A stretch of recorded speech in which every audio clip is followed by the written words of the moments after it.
Hello everyone, welcome to Suman TV. This is anchor Lasya Reddy. పుట్టిన ప్రతి మనిషికి సొంత ఇల్లు ఉండాలనేది ఒక కళ అండ్ అదొక హక్కుగా ఉంటుంది. అయితే ప్రతి మధ్యతరగతి కుటుంబీకుడికి అండ్ అలాగే బిలో మిడిల్ క్లాస్ వాళ్ళకి ఖచ్చితంగా సొంత ఇల్లు ఉండాలి అని సంకల్పించుకొని స్టార్ట్ చేశారు mega developers. And one of the founders మనతో పాటు ఉన్నారు, దూసన్నపూడి నాగమల్లేశ్వరరావు గారు. ఆయన అడిగి అసలు నిజంగానే below middle class and middle class వాళ్ళకి ఆ సొంత ఇంటి కళని ఎలా నిజం చేస్తున్నారు అనేది వారి మాటల్లోనే తెలుసుకుందాం. నమస్కారం నాగమల్లేశ్వరరావు. నమస్తే అండి. చాలా మంది ఎటు చూసినా గేటెడ్ కమ్యూనిటీలని లేకపోతే విల్లాలని పెద్ద పెద్ద వాళ్ళకే సొంతం ఇల్లు అనేది ₹1,00,00,000 లేనిదే ఇల్లు రాదు అన్న ఉద్దేశంలో ఉన్న ప్రజెంట్ సిచ్యువేషన్లో మీరు మిడిల్ క్లాస్ పీపుల్కి అండ్ అలాగే బిలో మిడిల్ క్లాస్ వాళ్ళకు కూడా సొంత ఇల్లు అనేది ఉండాలి అని సంకల్పించుకొని మెగా డెవలపర్ స్టార్ట్ చేశారు. దాన్ని ఎలాగా సాకారం చేస్తున్నారు? ఎలాగంటే ఫస్ట్ ఎవరైనా మినిమం ఒక ఇల్లు కొనుక్కోవాలంటే మీరు అన్నట్లే ₹1,00,00,000 లోపలైతే సామాన్యులైతే కొనుక్కోలేరు. గేటెడ్ కమ్యూనిటీకి హై రేజ్కి వెళ్ళే అంత క్యాపబిలిటీ లేని వాళ్ళు మిడిల్ క్లాస్ని కొంచెం అబవ్ మిడిల్ క్లాస్ వాళ్ళని టార్గెట్ చేసి ఫస్ట్ ఆఫ్ ఆల్ మేము చిన్నగా ఫస్ట్ స్టార్ట్ చేసినప్పుడు చిన్న 100 యార్డ్స్లో ఇండిపెండెంట్ హౌస్ అట్లా కట్టుతూ వాళ్ళకి అదే బడ్జెట్లో అపార్ట్మెంట్స్కి వచ్చేటట్లు కావాలని. ఎందుకంటే జాగా కొని 100-200 యార్డ్స్లో కట్టాలంటే 1 crore అయిపోతుంది. అట్లా అని మనం దీంట్లోకి వెళ్ళాలంటే ఏది హై రైజెస్కి వెళ్ళాలన్నా చేయలేరు. వాళ్ళని టార్గెట్ చేసి మనకు వచ్చిన నాలెడ్జ్ ఏదన్నా చేయగలుగుతాం అనేది స్టాండర్డ్ లోన్ అపార్ట్మెంట్స్ స్టార్ట్ చేసాం. దీనికి 50 లక్షల నుంచి 60-70 లక్షల లోపల వాళ్ళు గెయిన్ చేయగలుగుతారు. ఇప్పుడు ప్రైవేట్ ఎంప్లాయీస్ ఉన్నారు, వాళ్ళకి వచ్చే జీతాలకి అటు ఇండిపెండెంట్ హౌస్ కొనుక్కోలేరు, ఇటు వచ్చేసి హై రైజెస్ గేటెడ్ కమ్యూనిటీలోనూ తీసుకోలేరు. దట్స్ వై వాళ్ళని టార్గెట్ చేసి వాళ్ళకి ఇది అవుతుంది. అట్లానే ఫ్రీ సర్వీస్ ఏం కాదు, ఉన్న దాంట్లో సర్వీస్ చేస్తూ వాళ్ళకి అందుబాటులో ఉండాలన్న ఉద్దేశంతో ఈ స్టాండర్డ్ లోన్స్ అపార్ట్మెంట్ స్టార్ట్ చేసాం. సో మీరు ఒక మిడిల్ క్లాస్ ఫ్యామిలీ నుంచి వచ్చారు, లెక్చరర్ అవ్వాలనుకొని ఇలా ఎలా యూటర్న్ తీసుకున్నారు? యాక్చువల్గా నేను బ్యాక్గ్రౌండ్ ఫైనాన్స్ ఎంకామ్ చేసుకుని ఇటు వచ్చాను, ఐసీడబ్ల్యూ చదువుతూ ఇటు వచ్చాను. మాకు ఒక గురువు గారు ఉన్నారు, మా కజిన్ బ్రదరు. ఆయన మీరు ఎప్పుడు చేసిన ఎట్లా అవుతాం, మనం చేస్తే బిజినెస్ చేస్తూ జనాలకు ఏదైనా హెల్ప్ అవ్వచ్చు అని నన్ను మౌల్డ్ చేశారు. టర్న్ చేసింది 100% ఇక ఫీల్డ్లోకి తీసుకొచ్చి డైరెక్ట్ రియల్ ఎస్టేట్కి రాలేదు. మెగా మార్బుల్స్ అని మాకు ఒకటి ఉండేది మా బ్రదర్ది. ఆయన నన్ను దాంట్లో తీసుకొచ్చి ఒక 2 years ట్రైన్ చేసి నాకు ఇచ్చేసారు. అది ఇచ్చేసి తర్వాత దాన్ని వదిలేశారు. మెగా మార్బుల్స్ లోంచి కొంచెం చేసుకుంటూ అట్లా చేస్తూ మనం నెక్స్ట్ స్టెప్ ఏమి వేయాలని ఆయన రియల్ ఎస్టేట్లోకి వెళ్ళారు, మనం కూడా వెళ్దామని అట్లా వచ్చాం. నన్ను టర్న్ చేసింది అయితే అది. అటు నుంచి ఆ ఫీల్డ్ వదిలేసుకుని అనుకోకుండా ఈ ఫీల్డ్కి వచ్చాం. మెగా మార్బుల్స్ ఉన్నప్పుడు మీకు ఆపోజిట్ కాంపిటీటర్ ఎవరైతే ఉన్నారో వాళ్ళతోనే ఇప్పుడు కలిసి ఇద్దరు ఫౌండర్స్ గా మెగా డెవలపర్స్ బిల్డ్ చేయడానికి గల కారణం ఏంటి? ఆ ఫ్రెండ్షిప్ ఎలా వచ్చింది? ఆపోజిట్ అని కాదు, ఆయన కూడా one of the competitor. Marbles లో ఉన్నప్పుడు కూడా మనది టాప్ గానే ఉండేది, చెప్పకూడదు. ఆయన మనం ఫ్రెండ్షిప్ కలవడం వలన ఆయన భావజావాలు మా భావజాలు కలవడం ఇట్లా స్లోగా స్టార్ట్ చేద్దామని చిన్నగా సలాం గారని వెంచర్లు స్టార్ట్ చేసాం. తర్వాత ఇండిపెండెన్స్లో 1 ఎకరం తీసుకుని దాంట్లో ఇల్లు కట్టడం అట్లా. దానికి కూడా బడ్జెట్ ఎక్కువైపోతుంది, దానికి బదులు ఏమవుతుంది ఇట్లా వెళ్తున్నారు. మిడిల్లో ఏం చేయగలుగుతాం మనం? ఈస్ట్ ఆఫ్ హైదరాబాద్ ఫోకస్ చేసాం. ఇక్కడ ఉన్న ఎంప్లాయీస్ అందరూ సాఫ్ట్వేర్లు తక్కువే, మామూలుగా మిడిల్ ఎంప్లాయీస్ ఉంటారు, as well as private employees. వాళ్ళని కొనుక్కోవాలంటే ఇప్పుడు ఫర్ ఎగ్జాంపుల్ ఇది ఉప్పల బాగాయితులో కానీ ఇక్కడ కానీ కొని 100% కట్టాలంటే వాళ్ళకి అబౌవ్ 1.5 crores అవుతుంది. ఇండిపెండెన్స్ కట్టలేరు. అట్లా అని గేటెడ్కి వెళ్ళారు. వాళ్ళకి అందుబాటులో ఉందాం అనే ఉద్దేశంలో బిఎన్ రెడ్డి, ఎల్బీ నగర్, ఉప్పల బాగాయితు ఈ సరౌండ్స్ ఈస్ట్ ఆఫ్ హైదరాబాద్లో మనం తీసుకుంటూ స్టార్ట్ చేసాం. స్లోగా దేవుడి దయవల్ల అది బాగానే గ్రోత్ అవుతుంది. యాజ్ వెల్ యాజ్ ఇంతవరకు ఒక కస్టమర్గా డిసాటిస్ఫాక్షన్ లేరు మా దగ్గర. సో ఫస్ట్ స్టార్ట్ చేసిన ప్రాజెక్ట్ ఏదైనా గుర్తుందా? అండ్ అప్పుడు టీమ్ మెంబర్స్ ఎంతమంది ఉన్నారు? ఇప్పుడు ఎంత డెవలప్ అయింది మెగా డెవలపర్స్? ఫస్ట్ స్టార్ట్ చేసింది మేము 200 యాడ్స్లో చేసాం. ఏది ఇండిపెండెంట్ హౌస్లో 2 విడగొట్టి 100 దానికాడ ఒకటే కట్టొద్దని చెప్పాం. ఎందుకు చెప్పనా, ఒకటే కడితే ఒకళ్ళు కొనొచ్చు కానీ ఇద్దరికి యూజిబుల్ అవ్వాలి, చిన్నగానే కట్టాం. అక్కడే మేము ఆలోచన తీరు ఏంటంటే మిడిల్ క్లాస్ అన్నట్టు ఉద్దేశంతో చేసాం. దాని తర్వాత వెంచర్లు వేసాం, ఇండిపెండెంట్ హౌస్లు కట్టాం. తర్వాత స్టాండర్డ్ అపార్ట్మెంట్స్ అయితే మెగా హైట్స్ అని ఫస్ట్ హస్తినాపురంలో మనం స్టార్ట్ చేసాం. ఫస్ట్ ప్రాజెక్టు ఎప్పుడు at the time of corona before. అంతకుముందు అంతా ఇండిపెండెంట్ హౌస్లు వెంచర్స్ ఇవే. ఎంతమంది టీం ఉండే సార్ మెగా? అప్పుడు టీము ఒక 4 ఉండేవాళ్ళం. దీనిగా అభివృద్ధితోటి ఇప్పుడు ఒక 20 members అయ్యాం. యాజ్ వెల్ యాజ్ ఎంప్లాయీస్ కూడా పెరిగారు. ఎంతమంది ఫ్యామిలీస్ హ్యాపీ క్లయింట్స్ అయ్యారు? ఫ్యామిలీస్ అంటే అబౌవ్ 100 మినిమం కస్టమర్సే మాకు. ఇప్పుడు ఫర్ ఎగ్జాంపుల్ దీపావళి ఉందనుకో, వాళ్ళని శ్రేయభాషలు వీళ్ళందరినీ కలవాలంటే మినిమం 100 మంది ఉంటారు. వాళ్ళ ద్వారా మళ్ళీ పనిచేసే వాళ్ళు వీళ్ళు అట్లా వేసుకుంటుంటే 500 members అబౌవ్ కూడా మన వలన ఇదవుతున్నారు. మన వల్ల అనకూడదు, మనం వన్ ఆఫ్ ది పార్ట్. ఎన్ని ప్రాజెక్ట్స్ చేశారు సార్ ఇప్పుడు ఇప్పుడు? వరకు మనకి 18 ప్రాజెక్ట్ కంప్లీటెడ్ అయినాయి. ఆన్ గోయింగ్ ప్రాజెక్ట్ కూడా ఒక 8, 9 నడుస్తున్నాయి. ప్లస్ అండర్ కన్‌స్ట్రక్షన్‌లో ఉన్నవి ఒక 10 ఉన్నాయి. గోయింగ్ టు స్టార్ట్ అన్నవి పెద్దవి villas gated community plus TCS దగ్గర కమర్షియల్‌లో అప్‌గ్రేడ్ అయ్యారు. అప్‌గ్రేడ్ అయి చేస్తూనే ఇవి వదిలేదు. మిడిల్ క్లాస్ వాళ్ళకి చేసేదైతే వదిలేదు. అయి కూడా ఎందుకంటే జస్ట్ ఇంత పెరిగిన తర్వాత మనం అవి చేయాలి కాబట్టి అవి కంప్యూటర్‌లో చేసినా మార్కెట్‌లో మళ్ళీ మనం అందులో ఏమైనా కనిపించాలి. ప్రాఫిట్ వచ్చినా ఇందులో కన్వర్ట్ 100% చేస్తారు. అది ఒకటి చేస్తే ఇది 10 సైట్లు చేస్తాం. ఓకే. దాంట్లో నో డౌట్ ఎట్ ఆల్. మన టార్గెట్ అంతా ఇదే స్టాండర్డ్‌లోనే. సార్ ₹1,00,00,000 నా దగ్గర లేవు. లెస్ దాన్ ₹1,00,00,000 ఉన్నాయి. యెస్. సో ఒక మంచి ఇల్లు మీరు ఇప్పించగలరా? 100% ఎలాగా ఏంటి? ₹1,00,00,000 ఇంటూ మీకు గృహప్రవేశంతో సహా సరిపోయేటట్టు చేయగలుగుతాం. ఎంత బడ్జెట్‌లో సార్? మీకు 70 lakhs నుంచి 90 lakhs వరకు మంచిగా triple bedroom that to be. ఎలా సార్ అంటే కన్‌స్ట్రక్షన్ క్వాలిటీ గాని ఎలా ఉండిద్ది? కన్‌స్ట్రక్షన్ క్వాలిటీలో ఎట్టి పరిస్థితుల్లో రాజీ పడేలేదు. ఒక్క పిన్ కాడ మనకు వేలెత్తి చూపించడానికి లేకుండా 100% క్వాలిటీ చేస్తా ఉంటాం. ఏమీ లేదు. ఏముంది మనం పాలసీలు అన్నీ ఇస్తాం.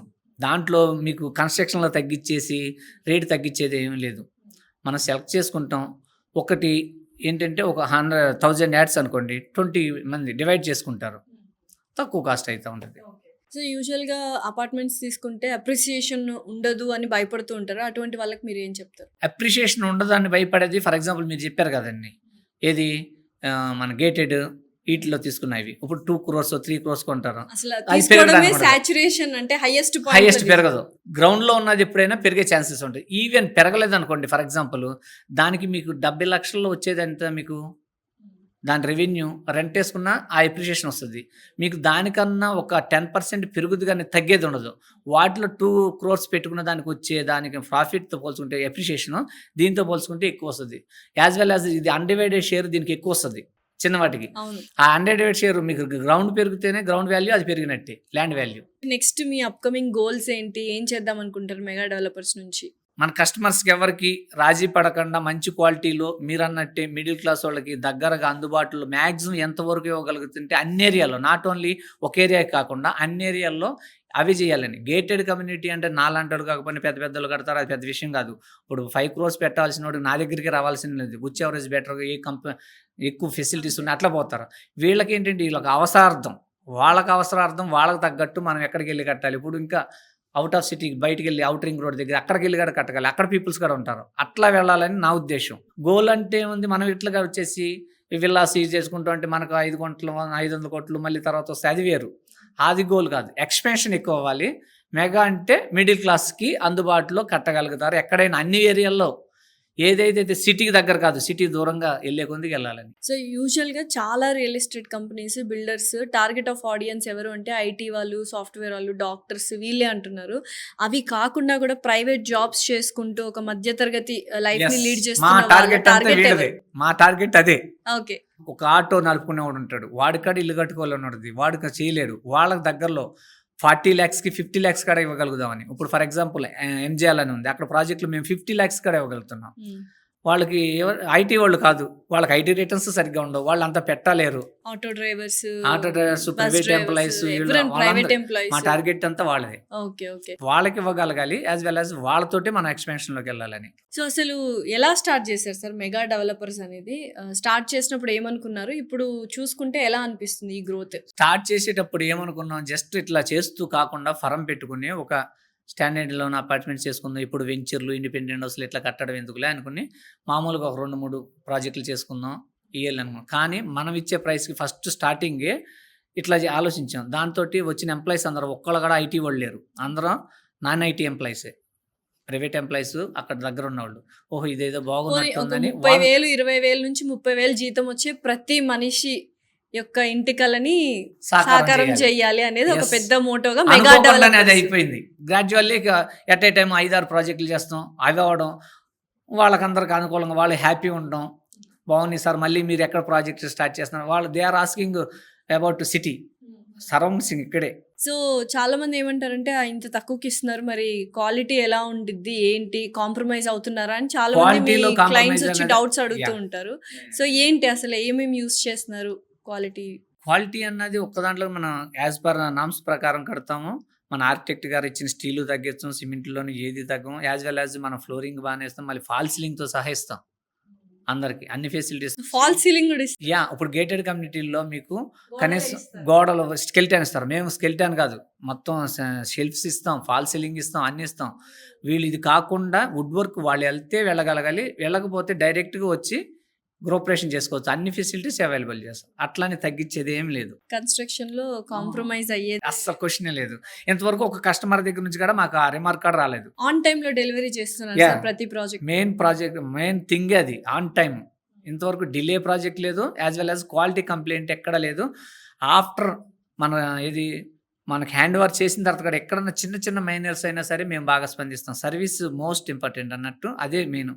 మీరు ఏ కస్టమర్నైనా అడగచ్చు, మాది సర్వీస్లో ఇంతవరకు మన కాంప్రమైజ్ లేదు. సో లీగల్ అప్రూవల్స్ గానీ అండ్ అది as per norms. Account deviation అయ్యి కట్టేది అసలు ఏది లేదు. ప్రీ లాంచ్ ఆఫర్లు ఇవ్వడం ఇట్లా డీవియేషన్ ఫ్రీలాన్స్ ఇట్లా అనుకుంటే మేము ఈ మూటకే రాము, అటే హైరైజెస్కి వెళ్ళిపోయి అటే ఉండిపోతాం. అంటే ఇప్పుడు స్టార్టింగ్ లో ఒక ప్రైస్, మొత్తం కంప్లీట్ అయిన తర్వాత రెడీ టు మూవీ ఒక ప్రైస్ అనేది ఉంటుందా, లేకపోతే స్టాండర్డ్ గా మార్కెట్ వాల్యూని బట్టి వెళ్తుంది? అది కొంచెం వేరియేషన్ ఉంటుంది. అంతే, ఎర్లీగా market ఇచ్చిన కొంచెం value. ఉండాలి కాబట్టి ఒక 50,000 లక్ష రూపాయలు అటు ఇటు ఉంటుంది.